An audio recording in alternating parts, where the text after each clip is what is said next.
Amazing merging of actor and director. It's not possible for a more perfect combination to come together. It's like Michael Cera was Bjorn for this.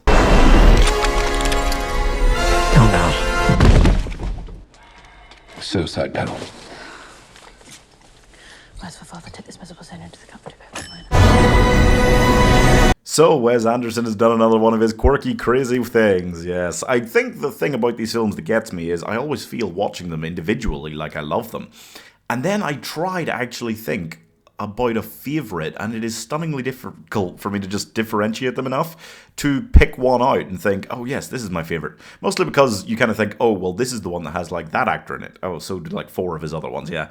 I will say that they are unique on another level. I believe that if one of Wes Anderson's movies was in a police lineup, that a blind toddler could pick it out. The Phoenician Scheme stars Benicio Del Toro as Zaza Corda, which is possibly the only name stranger than Benicio Del Toro. Is basically if Wes Anderson did Ebenezer Scrooge, which, come to think of it, is also a pretty strange name, yeah. He is a businessman who hates lots of people and lots of people hate him, and so they are trying to kill him and have tried to assassinate him. I don't know how many times exactly, the film doesn't really say, but he was in it in the beginning of the film, like his 6th plane crash, so a lot, yeah. And he's trying to reconnect with his daughter, played by Threapleton. Nope. They're reconnecting while he names her his beneficiary and his direct heir for all of his businesses, and also Michael Cera is there. It is the perfect setup, a bizarre family dynamic. Michael Cera, who for some reason Wes Anderson is only using now for the first time of his lifetime. See how annoying that sentence structure is? Yeah, every time Benicio Del Toro in this says, it is my most important project of my lifetime, it really grinds on my brain. It's weird.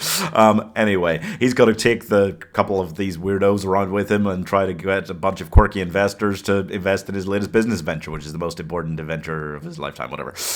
And that is basically all Wes Anderson desires in any setup for his film, because it just gives him an excuse to have a bunch of random people who they meet who are just, every time he seeks to surprise you with just how weird the shit he can get A-list actors through is.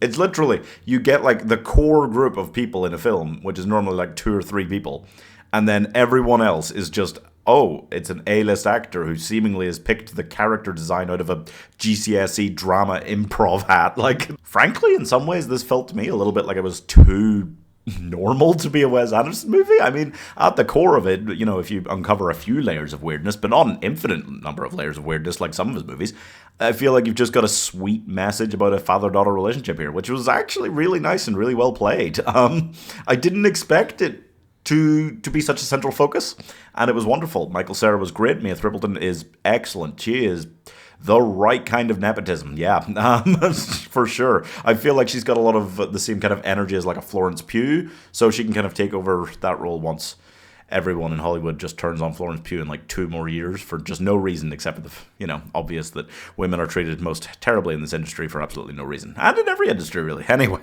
I feel like this is a rare occasion where I've gone to the cinema and got exactly what I thought I was going to get.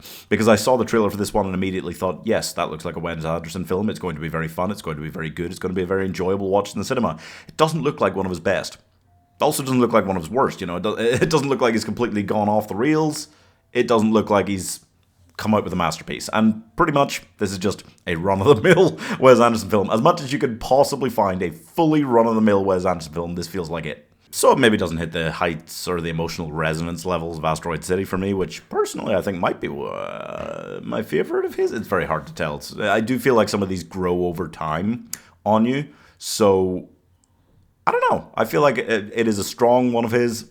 Might like it more on rewatch. I do feel like the fact that he chose to not go, because I feel like his brand of weirdness is at its best when it's at its most unhinged, which is much more Asteroid City level. This, it's not quite as insane because it chose to focus down much more on the father-daughter thing, and I don't have a problem with him doing that because it was really well done and it was shockingly sweet and powerful, considering that. I'm very surprised talking about a Wes Anderson film in that way, but they do have these hits, and because they're so weird and they're so funny, the emotional hits do come out of nowhere. I still don't feel like this was quite as strong in that degree as like an Asteroid City, but it was good. I personally, to quote this film, I do feel personally very safe walking into a Wes Anderson movie. So I'm giving the least excited anybody has ever been for marrying Scarlett Johansson 4 stars. I mean, man, I love like seeing like Timothée Chalamet in films by Wes Anderson, but if he'd just been giving those roles to Michael Cera this whole time, holy crap! Oh, it should have been. It's just perfect. Yeah, not complaining because Chalamet's great too, but damn, Michael Cera's made for this.